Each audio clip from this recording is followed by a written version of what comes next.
take your eyes off of someone no matter how hard you try. And it looks a little something like this. Eyes wide, mouth open, there's absolutely no way to hide it or cover it up. It's obvious you're staring at something. And we all know the insecure, uncomfortable feeling you get when you know someone's staring at you, yet we always do it to other people. So my mom was born with a disability, and she knows all too well what it's like to be stared at all the time and have no control over it.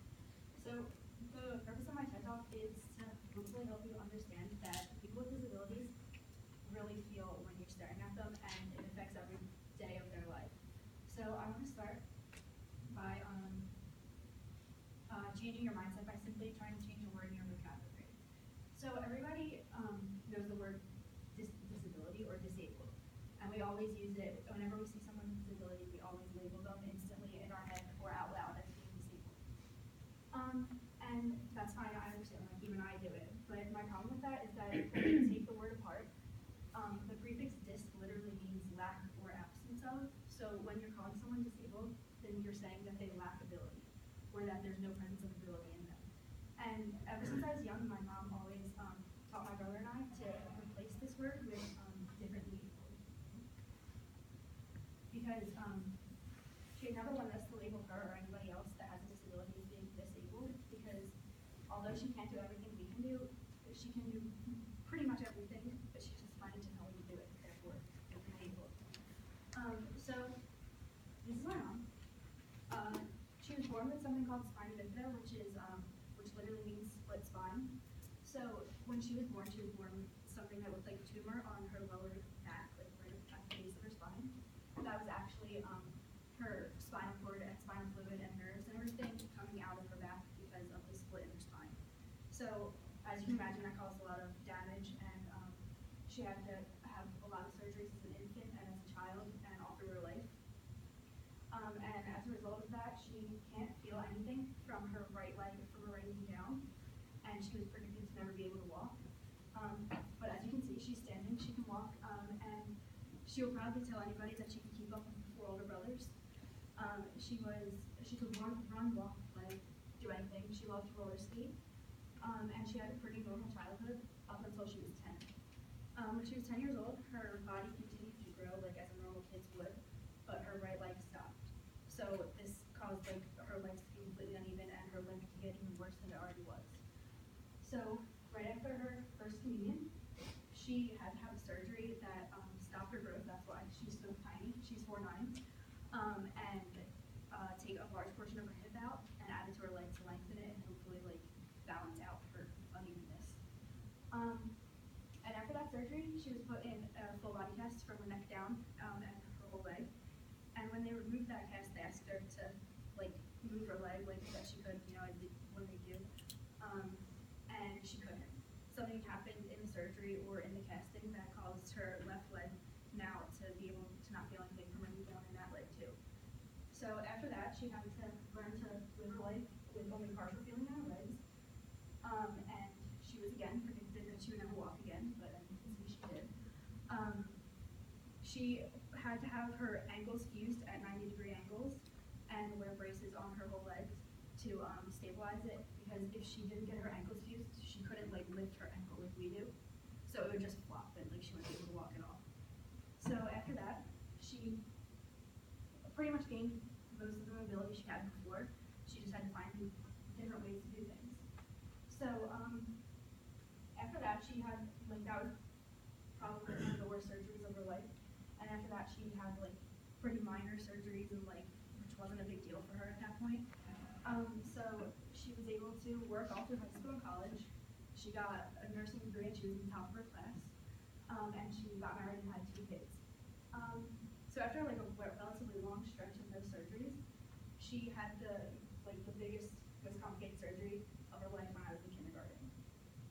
So as a result of her active lifestyle and a body that wasn't really built for it, she had managed to twist and knot up her spinal cord and the nerves at the base of her spine, which, as you can imagine, caused a lot of damage and a lot of pain.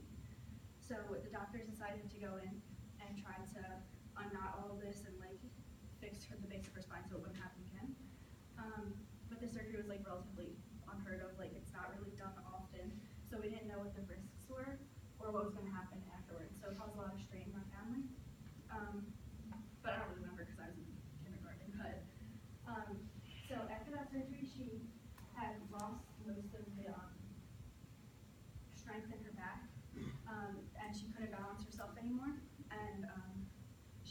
she has now a scar from like her upper middle back down.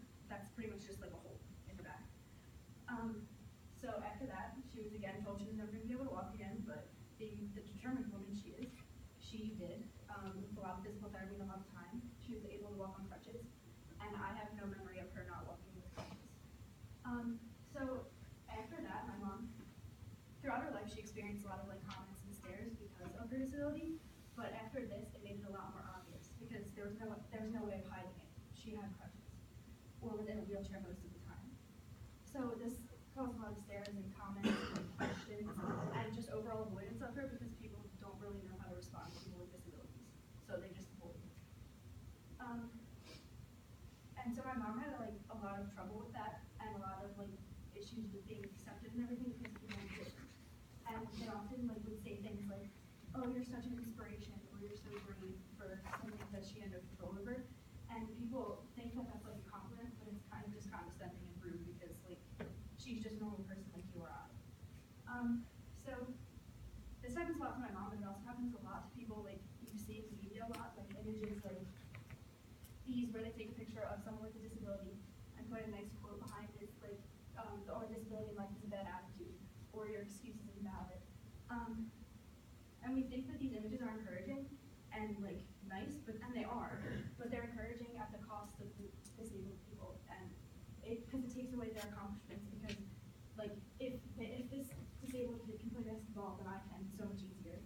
So when I was doing more research about this topic, I found this great TED Talk by Stella Young, who talked about this quote in particular, and she said, "No amount of smiling and a flight of stairs is going to turn them into a man, and no amount of standing in front of a bookshelf and radiating a positive attitude is going to change them into Braille." This quote really like sums up how I feel about it because like having a great attitude does help. It helps anything. It helps anybody, but it's not going to change the environment and make something easier for someone who's disabled. And that quote is just perfect. And then this, "Your excuse is invalid." I've seen this time and time again with different images, usually of a kid in a wheelchair, and it really bothers me because you're taking away someone's accomplishments because you're saying that we can do it just as well because this kid's in a wheelchair. And another quote by Stella Young really made me like connected with this quote. "We are a society that treats people with disabilities with condescension and pity, not dignity and respect." And these images and like type like them further show that because we're taking away their accomplishments and diminishing their humanity because we're trying to make ourselves feel better and encourage ourselves. So my mom's had a lot of trouble with acceptance, like I said, and as I was doing more research and everything, I found that if people with disabilities were labeled officially as a minority group, they'd be the largest in the world. And that would make up 20% of the U.S. population, which means that 1 in 5 people in the U.S. have a disability, whether it's mental or physical. And this really made me open my eyes and realize that if we want to move towards a more accepting world, like we all say that we want, we really have to start changing the way we think about people with disabilities, because this statistic means that there's like at least 4 people in this room that have a disability, or the should, technically. And we don't know that, and some people might, but we don't know because a lot of disabilities are not visible if they're mental. And I feel terrible that there's this many people in our society that are disabled and we don't know it because they hide it, because they know the stigma and the label that follows, and they don't want to be treated differently from anybody else or how they normally are treated. So I want to live in a world where people are accepted for every part of their person, not just the most obvious. And like I hope that by simply changing like your mindset by using the word differently able instead of disabled will help that. And I hope you all will commit to hopefully stop labeling people with disabilities as disabled and change it to different people, because we all want to live in a world that's more accepting, and I think that's a great first